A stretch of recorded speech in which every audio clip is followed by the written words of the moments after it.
Hi all, welcome back to D-Day at Tarawa. This is my part 30. Um, yeah, at first I thought I was maybe going to be starting this recording with saying that the game was going to be over, because however, yeah, um, yeah, Michael from Ohio's brought up a huge mistake I've been making over the last 3 turns. I've tried to look back on the footage here, and I think I can kind of salvage it, keep it going.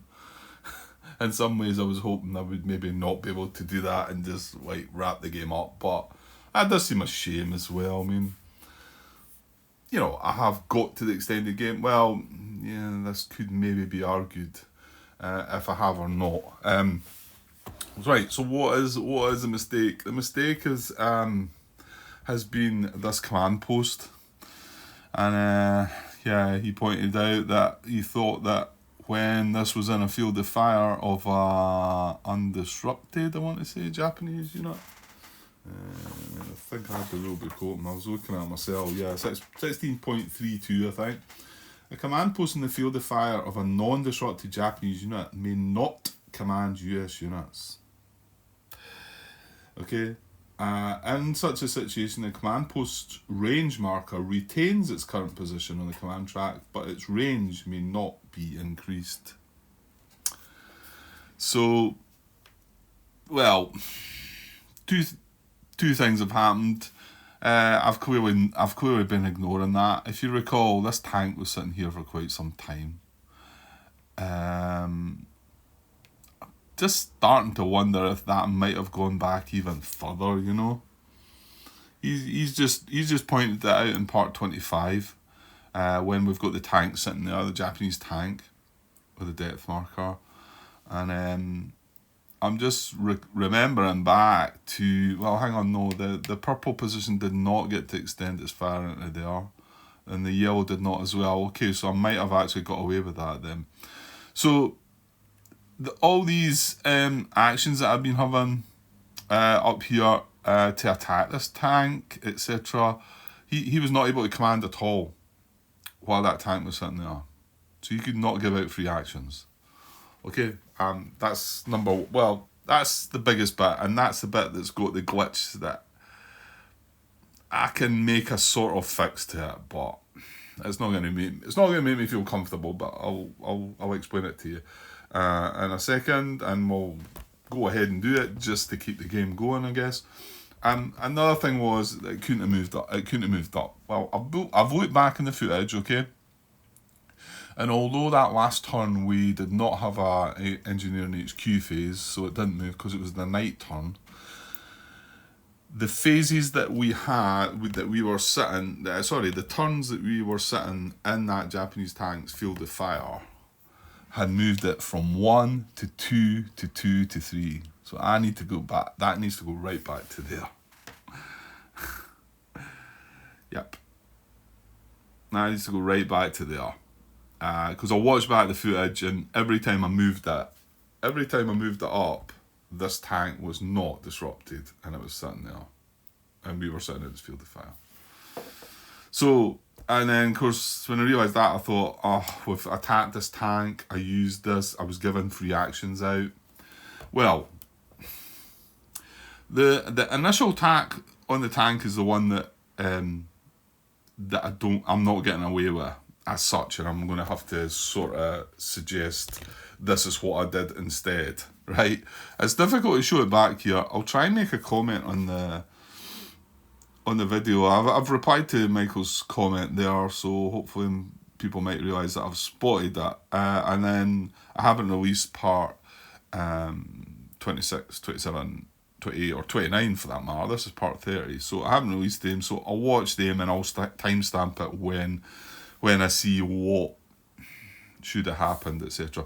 Anyway, the first time we made the attack on the tank, when it's sitting there,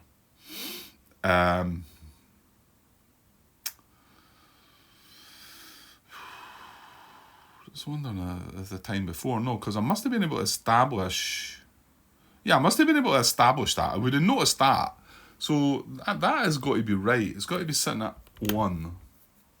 And I must have been able to establish it. And it was then that this tank came down here and would have spoiled all this. So, and every time, there were times that I attacked it and disrupted it, it came up in the Japanese fire card, so undisrupted again before we got to the HQ and engineer phase, and I wasn't able to, because it was undisrupted, it was affecting things again. So anyway, the very first time I attacked it, and we did not disrupt it, and that was to explore, to find out what the depth marker was. You remember it was a naval artillery depth marker. Well, that time when I attacked it, I used 2 free actions. It was this guy here, who I think was reduced at the time, and was it just the guy adjacent? Because we didn't have the hero up here, did we? No, you know what? You know who it was? It was this guy here, because we moved him along. So we were attacking with this and this. And this was here and this was here. And we were counting that as a free action attack. Well, we would have had to pay for the actions. Now, I thought, did I not have a few turns where I didn't spend all my actions? Well, on that turn, I spent 2 of my actions. So at first I thought I was getting away with it. I spent 2 of my actions, and it was to make the attack down here on this unit, who's been replaced by something else now. No, it was in this hex, wasn't it? And then we've had this one reinforced since then. So, but I made this attack first with the tanks. So all I can say is what I would have had to do to make the attack on the tank. Because if I don't make the attack on the tank, then I really have to scrap the game, I think. I've got to find a way of dealing with the tank. So I would have had to spend an action to do that attack there, and an action for this, who was in here, to join in the attack as well, right? So that would have been 2 actions. I would have had 1 action left. And like I say, I ended the turn with 1 action spare. So it means that I've spent 4 actions, if you like. So what I can... Yeah, this is the best I can come up with, right? And I know it's kind of rubbish.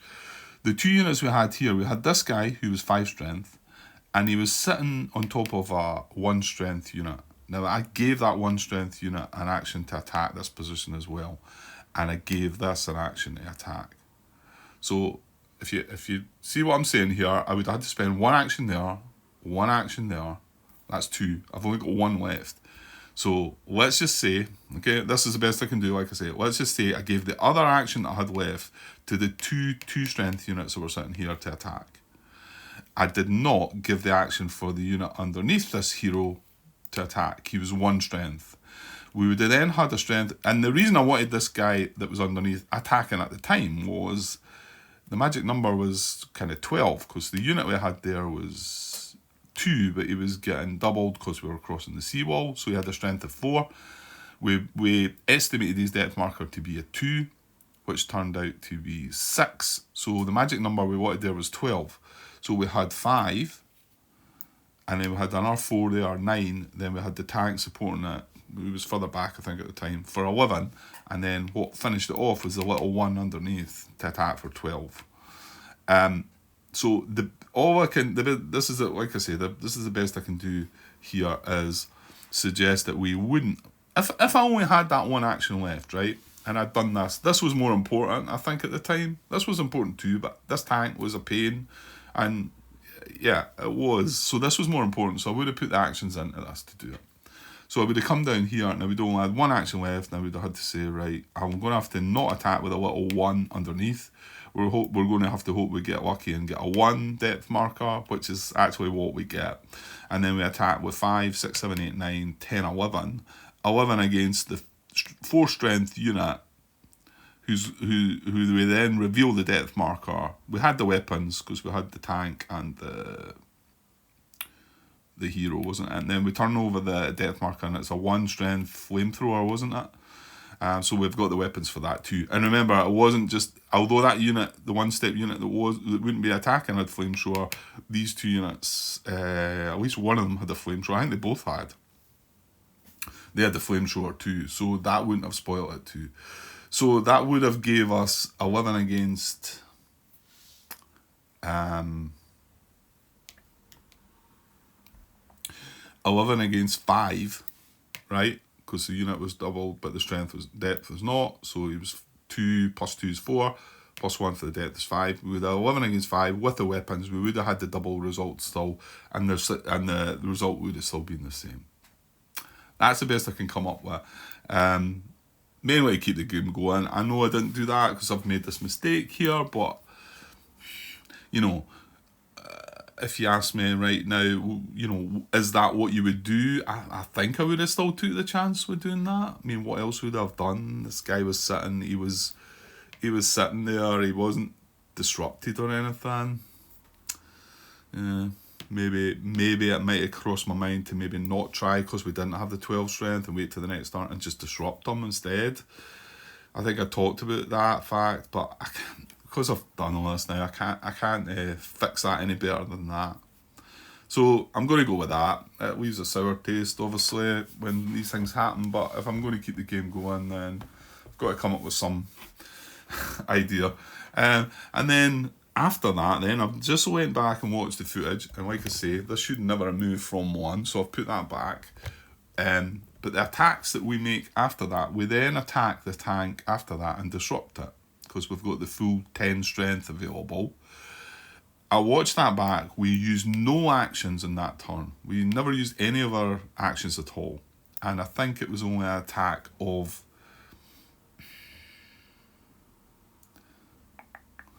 Was it when we got this guy back to 4 strength maybe, and we just used the 6 and the 4 to get the 10? I think it might have been, because remember, this hero wasn't up here, he was down here somewhere. I think that might have been when we got the event to bump this back up from its 1 step. Yeah, because I realised that if I had done that and attacked with this and this, we had the 10 against the tank. Remember, this guy was in here. We had the 10 against the tank to disrupt it. And then what our plan was, because this tank was further along, we wanted to get it moved along so that it was in range the next time to be able to supply the other part of the puzzle, which was the... No, hang on, we did move the hero up, didn't we? Yeah, he was in there and we moved the hero up, I think. That's right, yeah. Yeah, because we had to get the naval artillery from the hero, didn't we? Well, remember, the hero was allowed a free action because, well, he's a hero. So he was getting a free action. Anyway, but I look back, the time we disrupted him, I think it was this and this we attacked with again. And shouldn't been getting free actions, but I never spent any actions in that turn. So again, I can assume I spent the actions for these. And then the next again turn, I think that's when the hero was involved. And I think we only attacked with the hero and that guy. We didn't attack with that guy. But again, I don't think I used any of my actions. Or if I did, I maybe used 1 that turn. So I had 2 spare. And that's when the tank joined in. When I watch these bits back, I'll try and add comments and timestamp them to show that, you know, let's just assume I used 1 of my actions here because I shouldn't be able to get a free action. And I'll obviously... When I adjust this, I'll timestamp the comment there saying that this shouldn't have moved up because he's in the field of fire of a Japanese unit. So, yeah, getting sloppy a bit with some of the rules now, you know. The game's going against me and now I'm maybe lacking in to keep my rules going, which is not great because that is my priority in these games, is to do things by the book. Anyway, thanks for bringing it to attention, Michael, because hopefully that will stick with me now. I was also, when he was talking about it, I thought, oh, this guy's been in the field of fire as well, but remember, he's still just an HQ, he's not a command post, so that's different. So now this is fine. So as we go through this turn, well, I say it's fine at the moment. If for some reason the Japanese... If this guy comes and assaults this position, I think I'll just cry and... yeah, if he was to do that, then it would lock that down again. You know, as long as this is not in... What is it? Is blue... Is it just blue? No, blue and brown, of course, yeah. So... A Japanese unit needs to be in either here or here or here for it to stop it. But I mean, the tank situation was even worse because that's what extended. But I do remember when I placed that, I thought the tanks aren't getting it, because we had the one tank there and the one tank there. I thought they're not stretching to that hex, even with their extended field of fire. But of course, I then forgot when that moved down. To be honest, I totally blanked the whole rule about the command post being in the field of fire. So anyway, right, yeah, thanks again, Michael. Okay, where are we? Okay, so on with the game, I guess. Where are we? We're starting the turn, aren't we? Oh yeah, and we're going to have some landings for the first time in a while. Yeah, now I think I decided what I was going to do with these. I do only have 3 single step LVTs. So the tank is under here. Yeah. And I want to assign 1 to that guy. And the other idea was to assign just the 2 to this range guy. Now has that any of that changed? Well, he's going to land in here. He is not going to get a free action. Oh, actually. No, he should, because we should be able to bump that up this turn. So yeah, so he might be sitting there within 2 and being able to get, because the range should go up to 2. Maybe get a free action, maybe do something to that. I think that if it's full strength and that 13, well, I've sneakily took a note of what this is, because remember it was face up, now it's face down. I don't know what any of you think of that, but I've done it anyway. This game's hard enough. So there, yeah. Okay, so I think we'll just do that. I'm just going to put the 2 on that. So that's us assigned our LVTs. Now we check. Do we check for each unit? I've kind of forgotten. I think you must do. So LVT, draw 2 cards for each LVT stack and tank unit. Well, yeah, sure you've got to do them individually though, Grant. Yeah, because they can't go in together. I've got to draw for the LVT and then draw for the tank, haven't I? Yeah. So we're going to have 3 draws. 1 for that, 1 for the tank, and then 1 for that unit. And then the rest of the guys are just going to have to wait on. And the worst part about all this is probably the red. That red's like 4, 2 units with depth. They've both got depth. Is there any other colours that are bad? The blue... the blue comes from here, so no. The green comes from here, which is empty at the moment.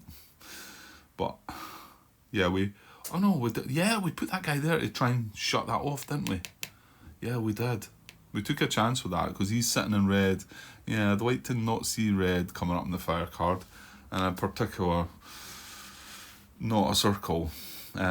Right, okay, let's just get on with that. So he's not landing, he's not got an LVT. So we've got the engineer first.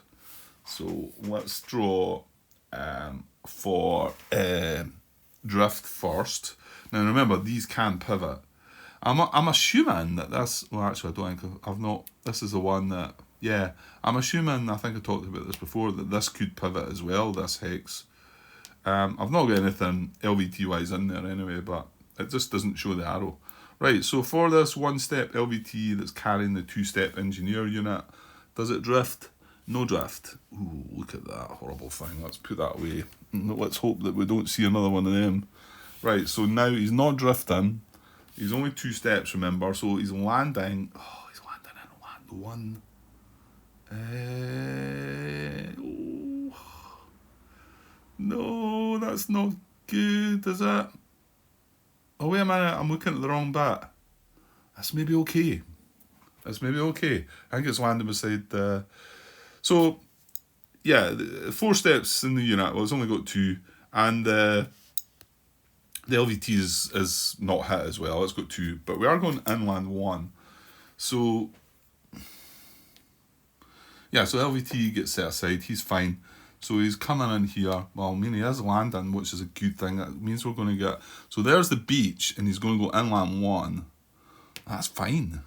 So, and we've only got 4 steps in the hex, but it's a safe hex, Grant. It's fine. So, and remember, it doesn't need to be a beach hex to get his support marker. That was clarified that wasn't needed. So yeah, good start with that. And 1-1. Yes. Okay. Right. So now for the tank for drift. He's gonna drift 1 left. This may be okay. So he drifts 1 left.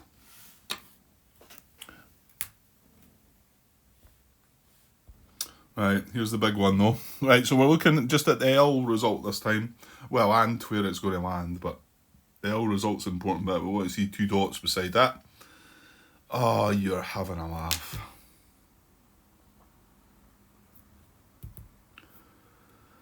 I was just looking at the card that we drew for the drift. That would have been fine. Well, I had the reef result, but I think I get to avoid that. Right, no tank for you, Grant.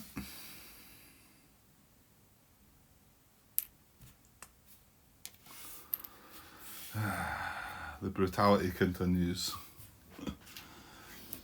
Right, so tank's destroyed. Right, okay. So, and then finally we're going to land this, the heavy infantry unit. So we'll check for drift. Oh, he's pivoting.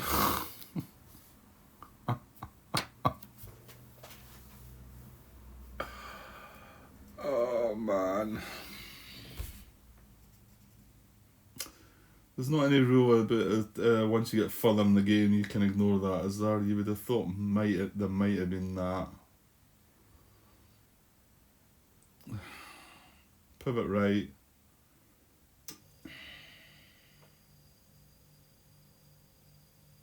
No. There's nothing. Well, I'm looking at that playbook, but...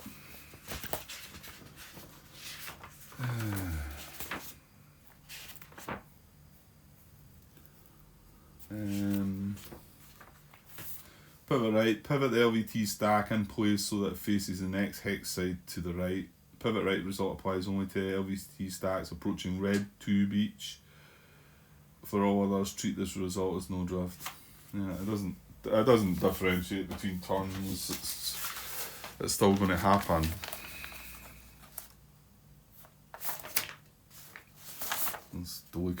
Checking their rat here just in case there's something going to bail me out here, but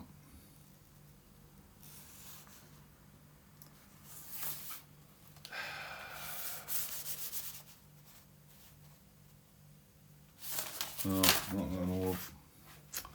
Right, so this now pivots to the right, and we're going in that way. And you know what, if we land on the beach, we're going to land in intense green. Oh, man. Right, okay. Right, draw for the landing now. So we're losing a step of the LVT and we're losing a step of the unit and it's landing on the beach. So LVT 1 step is eliminated. We save 1 step. This guy's being reduced. He takes 1 hit and he is landing on the beach, which is, as I say, an intense green.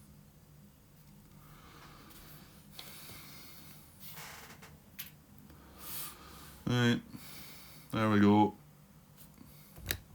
Sorry, maybe you can't see that, but there he's there. An intense green from this position.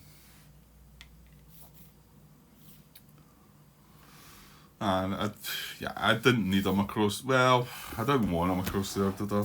But yeah, well. Right, and then these weigh the shore. So 1, 2. 1, 2, 3. They move 3, don't they? Turn 11 to 33 hexes, yeah. Right, I don't want to we're stacked. That's 1, 2, 3. Well, it's fine though. I can go 1, 2, 3, can't I? And then just keep this guy alongside. 1, 2, 3. That's fine, I think. So they're all sitting in red and green, but green. Oh yeah, green's coming from that position that I just talked about. Well, I couldn't get across that line anyway. I wonder if there's a better way. Well, hang on. 1. Yeah, let's maybe not. Where did he come from? Here? Yeah. Because I think I'd like to get across that green line next time. So that would be 1, 2, 3, 1, 2, 3, 1, 2, 3. But that guy being there, he wouldn't be able to reach there. So I think I'd like to put him here, so that next turn he can get across the green line. And that's fine. Remember, Martin confirmed that as long as I'm getting closer to the beach with the actual movement, I don't need to get closer every hex I move. So I'm going to go 1. Well, hold on. Is it not more important to get that on than that? So let's put that guy back there. Yeah, these two were there and that was there, right? So let's move this guy 1, 2, 3.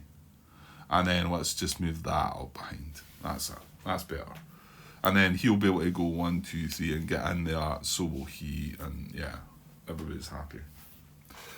Well, that wasn't a good landing. We got our support marker, I suppose. We lost our tank and our heavy infantry went away the other way.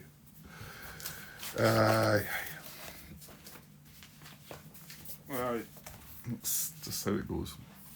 Right, there's no more units to place for the next land-in phase, so we're just going to move on there. Place new units. Yeah, just going to move on, so we're moving on to the first event. Off turn 17, so things could change up here a bit maybe. Alright, so let's see what we get. First event for turn 17. Add a depth marker to 2 Japanese units. Yes, of course. Why not?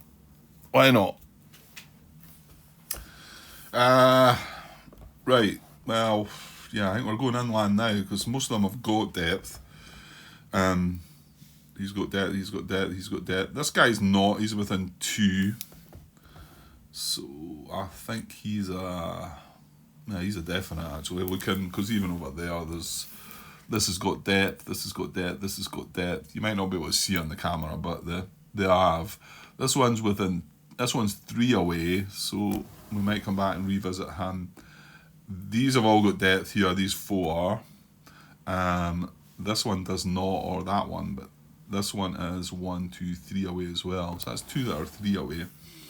And then, like I say, that's got depth. This one's within 2. So he's the first one to score anyway, because he's within 2. He's the closest. So he's inland. So an inland depth marker for this red position. Yeah, it does fire into there, doesn't it? It doesn't really make that much odds. Right, and then there's nothing else within 2. It's not got depth. So this one, however, is within 3 as well. So we've got that one within 3, that one within 3, and that one within 3. So how's it we get? That's the lowest number. Where's the highest? No, it's the lowest number, I think. So yeah, and there was no coastal positions to pick there though, so they were all inland. There's nothing on the coast left. No. Well, yeah, there's some. I mean, this one is a coastal hex, but the first priority is nearest to a US unit, so that comes before that. Right. So, if there's more than one eligible unit given position type, place the depth marker in the position with the lowest ID number. And then lowest letter if the same. So this one is, that's a 1. That's A1. So this was the other, no it wasn't. That was this one. That's a 9. And this one is a 10. So it is going to be this red position away up here. A1. Again, it's a inland depth marker. So there we go. So another rubbish event. That's that. Right, we've got Japanese fire face. Do you really want to have a Japanese fire face? I don't know. What's the colour I didn't want? Ooh, red. Yeah, we're been boosting up the red there as well with depth markers as well. A red circle springs to mind. So, right, Japanese fire card. Here we go. Well, it is red, but it's not a circle, so that might not be so bad. Okay, so doubles. So we've got two doubles again. One that kind of leaders, but it's brown. We've got the action. We've got the always are action, haven't we? The always are action. Yeah. What we didn't get in green though, and that's because of cut off communication, isn't it? Yeah, I'm being sarky there. I think this game going to bring that out in you a little bit. Because how else can you treat it? It's just savage. Okay, so we've got double yellow A. So we'll need to look for unoccupied unoccupied yellows and reds within 2. And yeah, here we go. Purple's not in the card, green's not in the card, brown is on the card and it's firing. Oh, it's hitting hero. It's hitting. It could hit this hero. Could hit Major Ryan. Oh no, he's not in field of fire. Jolly good. Yeah, we steered out of it. Well, I think this is a turn where we're going to have to start taking chances and doing something. Yeah, so that's just normal fire, which hits leaders, but there's nothing in its field of fire, so that's good. Moving along, blue is not the card. Red is on the card. So is yellow, right? So these two, now how I have to do this, because I'm coming right to left, these are both in the same hex line. However, yellow is on the card first, so this yellow action is going to happen before the red action. And that could be relevant, because this could assault, and then that could redeploy into the position that's just been vacated. Yeah, that can happen. I'm not checking that position again. I'm checking that position, and this is vacant. You know, so this is a time when it might matter. So double A, that's a double yellow. Yeah, that's the thing. There's a lot of them double now. I'm looking at the doubles thinking, oh, that's good. They're both doubles, but there's a lot of doubles now. A lot of them have got depth. So, yeah, we're doing the yellow action first. So it's inland A. And now, does it have US units in the field of fire? It does. That's a circle and that's a diamond. So that's not what's on the card. But is that what they're going to do? Yeah, they're going to assault, aren't they? So the A action is, if it's got US units in its field of fire and it's inland, it's going to move into closest US occupied hex in field of fire, then CC. Yeah, so that is going to assault somebody. Move these along here actually. Assault somebody. Right. If a Japanese occupied inland position has US units field of fire, move the Japanese unit and its depth marker, if any, from the position in a US occupied hex. Then conduct close combat.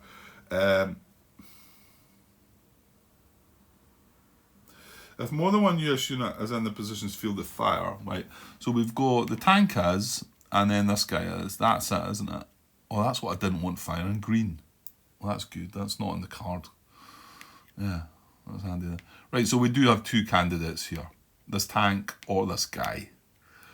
So if more than one US unit is in the position's field of fire, choose the US occupied hex closest to the Japanese occupied hex you're checking. That's 2 away, that's 2 away, so we need more. If hexes are equidistant, choose the hex with the least US strength. Then it would be my choice. So that's got strength of 4, that's got strength of 2. That's what he's going to do. He's coming in here. He's came from there. And we're going to have a close combat again. I gave that one a bash that last time, but I think you can see that it's probably worth it. I think we ended up losing a step, but we could have got lucky and removed some depth, didn't we? But anyway. US occupied hex need not be a position hex. Oh yeah, that's a point. Is he in a position hex? He is.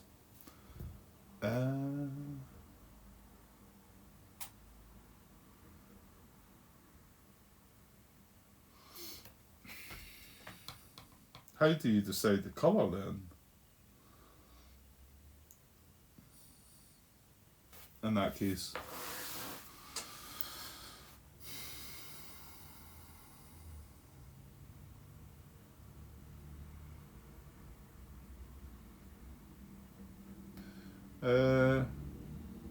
There we go. 12.83. If the assault action results in a close combat in a non-position hex, use the colour in the position hex from which the Japanese unit began its assault to resolve the close combat. Right, okay, so we would have been using yellow. However, this is going to be using brown because it is a position hex with brown. Okay, so, well, we'll do that now then. Right, so here we are. Again, close combat. Well, we don't know nothing about... no, I don't have any knowledge of this one, actually. I think it was the one that was on the coastal one, wasn't it? So I don't know what this is. Right, so we've to reveal things and find out what they are. Remember, they are attacking us as well, so... Right. Well, that's good and bad, isn't it? Because he's getting an extra card. It's a 3 strength with a CC. We would have had to CC him anyway. And naval artillery. Yeah, but the 3 was obviously going to take that to 4, giving them another card. So we are getting 1 card. There you go. Good luck, Grant. And he is getting 1 for the unit, 1 for the depth.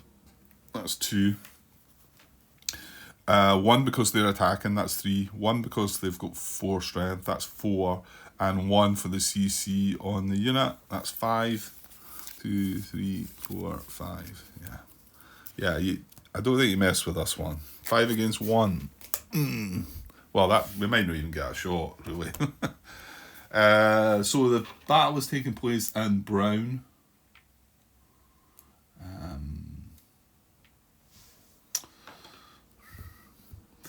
Just looking there though, that's going to be tempting. Oh, I tell you what. It's going to be tempting for me to right, I'll show you in a minute. Because this is probably going to end in defeat. So all they need to do is draw a brown here and it's game over. So, yeah, here we go. And they miss. And now, what do you do, Grant? You've got to surely bail this time, haven't you? And I'll tell you what I'm thinking about, I suppose. Because if these guys... Now, if I withdraw here, I'm assuming they must end up they must succeed in this hex. They're going to undisrupt. See, that rule seems... I know I kind of griped about it last turn, or last time I was recording. I wasn't really griping about it, I was just saying... Do you not think they could have left that as in, no, it stays disrupted? Why did they have to have it that it undisrupts as well? It's bad enough. I don't know. Maybe there's some logic to it. Just seems... So he's not going to disrupt. I guess what I was thinking was, if he finishes in there, disrupted, then I'm sitting in this intense green anyway. I need to move this unit out. That's not a bad place to move him to. So maybe I was thinking, why not jump in and CC? Because I don't want to sit in that hex either. I mean, okay, it's a gamble, but if he'd been disrupted, you know?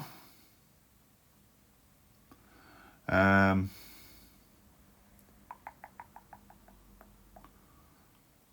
because what has he got? He's got 4 strength. I'd be attacking him with 6. He doesn't get doubled or anything like that. Yeah, 6 against 4 though. I need 8 to disrupt him. I've nowhere near got the weapons, you know. Just if he was disrupted, it would have tempted me to jump in. But because once he moves there, he's sitting in brown, and brown's on the fire card, so he removes his disruption at the end of turn. This seems a little harsh, that one. Anyway, okay. I think I've got to withdraw though. Yes, I could. Well, here we are again. Let's come back and visit it. What could we do? Well, I suppose just when I was counting up the numbers there, this is 4, and it says I could attack for 6. But then, yeah, the problem is, Grant, you don't want to sit in that hex and attack because you're sitting in tens. So, sorry, jumping back to here. So in actual fact, even if I was to remove the death marker and he's got a strength of 3, yes, I can attack him and disrupt him.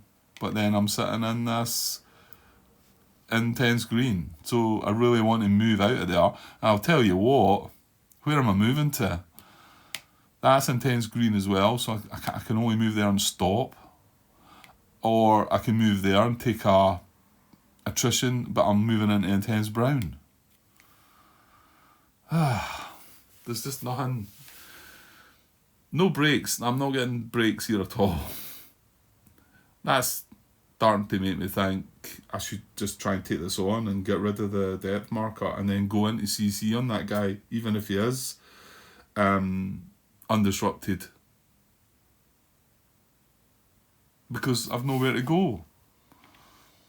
Because once he moves there, you know, when my unit was there, fine. And where is my unit going to go as well? He's got to go. He's got to withdraw out the hex. He can either sit there in intense brown, or there in intense brown, or there in intense brown and intense green. Yeah, you know what? This CC's going on. It's going on. I'm going to just have a go at taking that depth marker out, I think. I don't. He's a one-step unit. Right, okay, I'm going for it. We might get heroism. That'd be nice. Right, so I'm drawing this. I'm going to attack on. I'm going to carry on. So we're looking for brown. Oh! Look! Oh, come on! Just give me the brown mat. Ah! Right, how does that go again?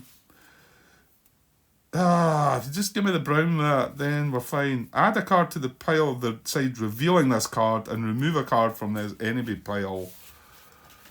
It definitely was brown, yeah, it is. So, well, I get a card, another card, and then I discard a card for him, but I just don't hit. If I just hit him, that would have been great. Right, so I'm hoping this is a brown. Oh, look at that, it's not. Where's all the brown? Yeah, it's about to appear, Grant. Right, so it's back to him. Here we go. Sure what this is at. Still no. And no event. Okay. He's only got 2 cards left now. Yeah, but you've... Yeah. You're still dead, I think, Grant. There's no way he's not going to... Well, if I hit him here, there's a slim chance, I suppose. Well, that... You know what? The best result for me would be to survive in that hex. I don't think it's going to happen. But here we go. Come on, brown. Brown with heroism. That's crazy. That's how many cards? CC withdrawal hit, US withdrawal hit. That has been 1... yeah, it's all been in this close combat. 1, 2, 3, 4, 5 cards we've drawn. Is that right? No. We must have drawn 1 for something else. Because he had 5 cards and we had... yeah, because I got heroism though. That's kind of crazy. 5 and no brown. Right, well, that's all I could do, so... He gets to draw this one. I could then withdraw after that. Here we go. Yeah. Yeah, so he takes this out. No event there. I can put this card back on top. And that guy's eliminated. The survival, just... Unless he was surviving in the hex, didn't seem like it was worth it either. I don't know. Maybe maybe I'm just getting carried away by things there. So this goes in here. And, well, I'll put the disrupted marker on him, but it's about to come off. Yeah, and it makes, I don't know, it feels harsh. In particular this time, I suppose, when I've got something that I can sort of do here, you know, jump in with CC into that guy while he's disrupted. Sounds like a play. When he's not disrupted, it sounds like, there's a big difference in it. I might still have to do it. The hex I'm in is rotten, so. Right, okay. It keeps going. Anyway, so moving next is the red here, and yeah, he's going to redeploy. So yeah, I think he's going to move into that position. So he's and he's going to fire. That's not going to matter. So inland position with R would redeploy within 3 hexes to the nearest position, and then it's also going to fire as well. So his nearest unit is here.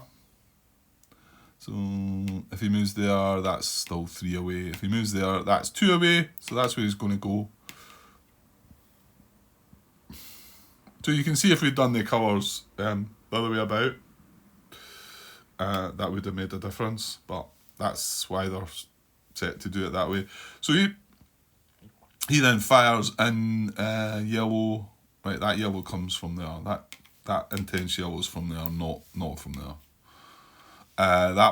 He fires into there, but he's a circle and he's armoured as well. So. Okay, right, moving on. Blue not in the card, green not in the card, purple not in the card. Empty yellow not within 2. Blue not in the sorry, that's green, Grant. Green not in the card. Blue not in the card. Brown firing. Oh, he's going to survive it. What's the hard action for red actually? Yeah, brown firing normally. It's a double brown, but nothing to hit. So then we've got this red action. The R action there. He's got units in his field of fire though, so they're just going to fire, aren't they? Because it's coastal, yeah, resupply and fire. So he would build depth and fire. He's already got depth. That's only guy. No, it's not. Yeah, well, I knew. Oh, that's the other guy. Oh, not. Well, we'd surely have only got one. No, we've got 2 triangles. Yeah, we would. We would have 2 triangles. And now, hold on.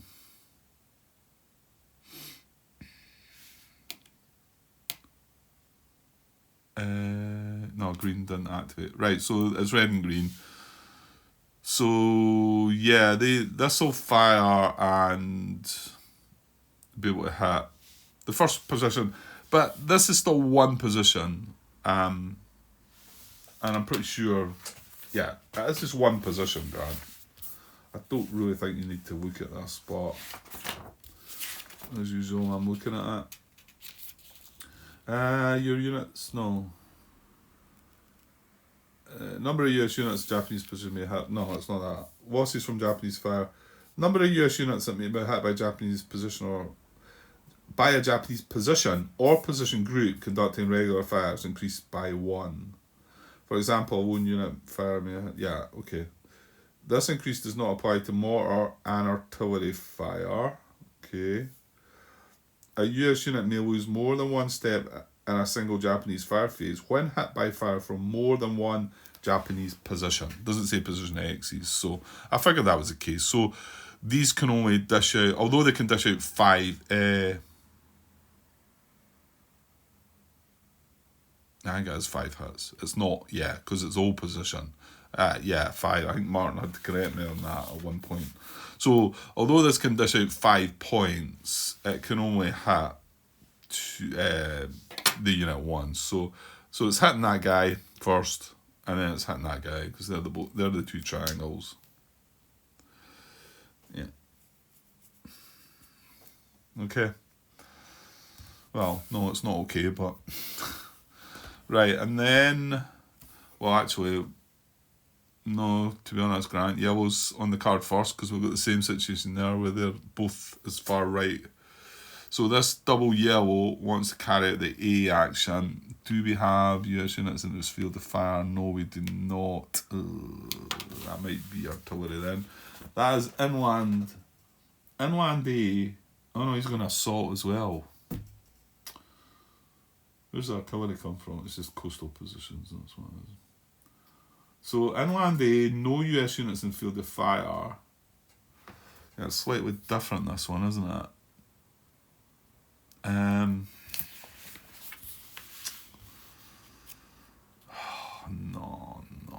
See, if he comes in there and takes that guy out, and then we're sitting in his field of fire again. It's a joke, really. I can't believe that guys have had really successful attempts at this game. I mean, okay, I've not got to the end yet. I don't know my final outcome. Oh, and I'll tell you what else I've not done is I've looked up what I need to be achieving. I suppose I've not had my action phase yet, but I'm pretty sure, I guess it's because I don't really need to look, because I don't think I've standing a chance. I mean, I don't know. Right, anyway. What am I looking up here? The assault action. Of course, with no US units in field of fire this time. So if a Japanese occupied inland position has no US units in its field of fire, move the Japanese unit and depth marker to a position hex no more than 3 hexes away from its current position and closest to the nearest US unit.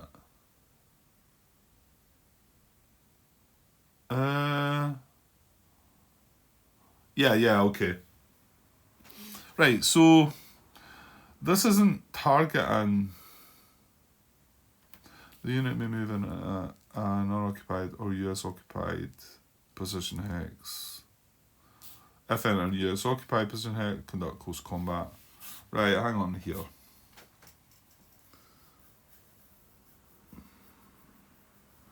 Well, where is it? It's this guy here, isn't it? So he can move.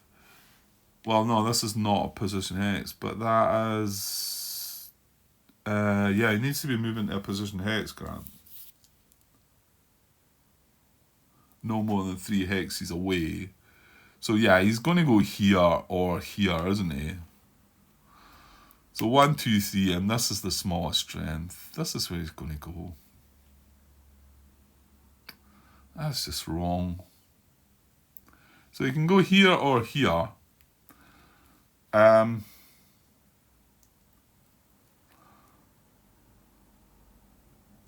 Closest to the nearest US unit.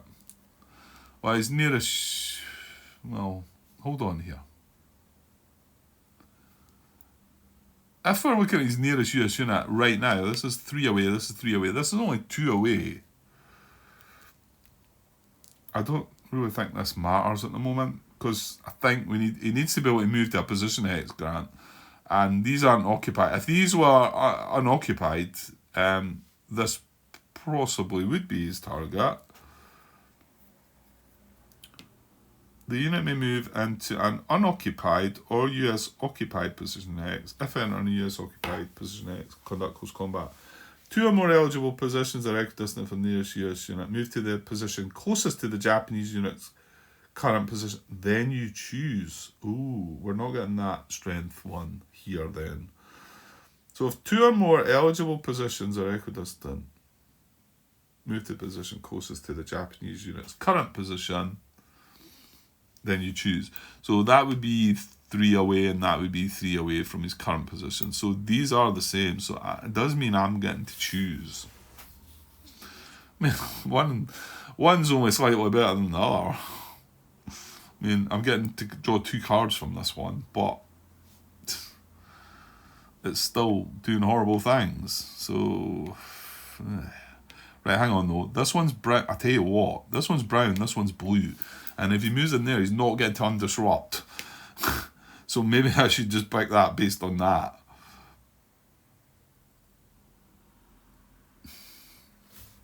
Let me just read this again. If a Japanese occupied inland position has no US units in its field of fire. Yeah. That's right, and we checked already, yeah. Doesn't stretch to there. And that's just red that's found in there. Right? Move the Japanese unit and its depth marker to a position hex no more than 3 hexes away from its current position and closest to the nearest US unit. See, that's...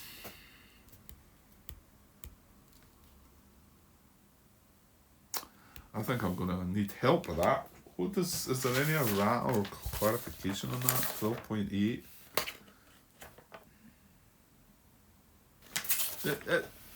The wording at the end about it being, I think it's meaning is correct, but again, it could just be the way I'm reading this.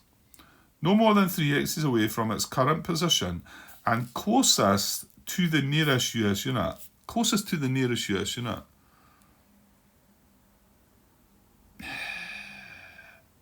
That's the nearest US unit, but I don't think that's what it's meaning right now. It's as if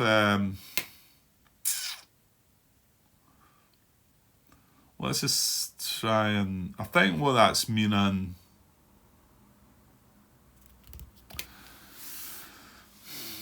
I don't think that it's relevant that this is the nearest US unit. I think it's just the way I'm reading that, I think, or maybe it's not worded that great, that part. Let's go and have a look then. See, I'm going to check BGG for a little bit.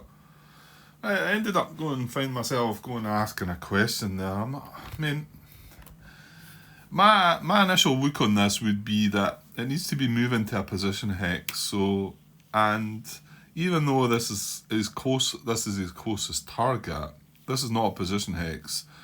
However, they can close combat in non-position hexes, which, well, we didn't do that last time, but I talked about it, and you use the colour from where he came from. So that can be done.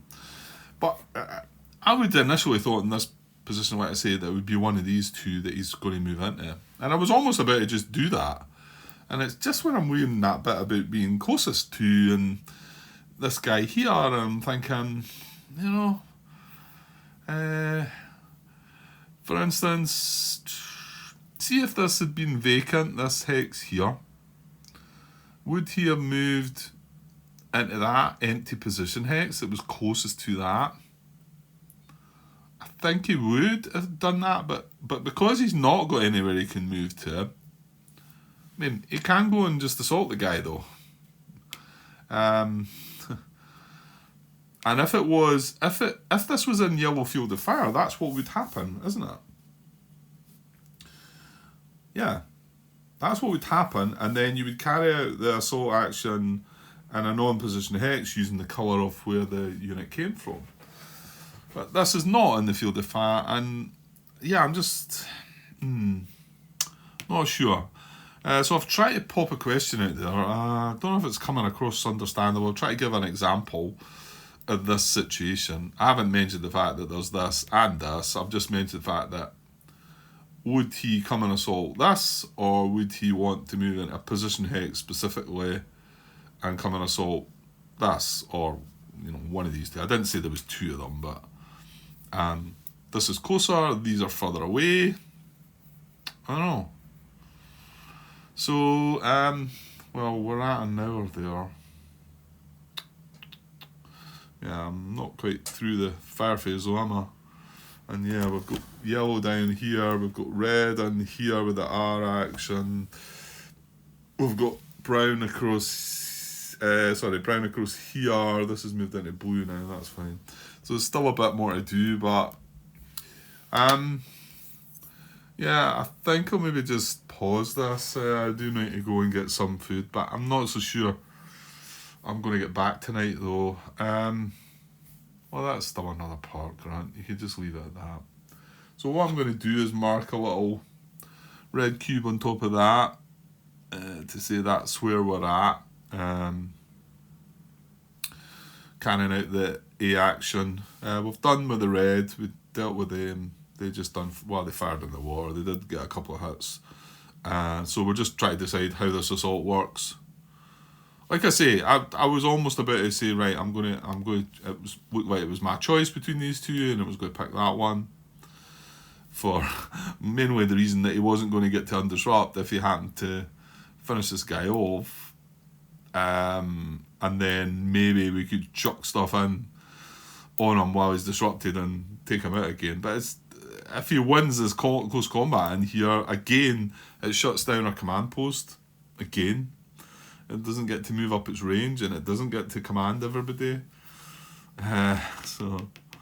Right, so I'll leave it there then, and see if I get any answer back in the question there. If I don't happen to, my thinking is that he's going to move here or here, and it's just the way I'm reading it. But I could be wrong. It might be that it's just the fact that it talks about the closest there. From its current position and closest to the nearest US unit. I don't know. I think when it's saying that, it's wanting to be moving to an empty position hex it's closest to. I think that's what it's meaning, but maybe just like I say, the way I'm reading it. Okay, I'll leave that for now then, and well, I might still get back to finish this tonight and maybe finish off the turn, but I'm not so sure I will, to be honest. If I got an answer to my question quickly and I still had a bit more time, then maybe I'll be back. But if not, maybe tomorrow night, back to work for a bit. So yeah, work's not too bad now though. So I'm sure I'll be back sometime soon. Okay, cheers.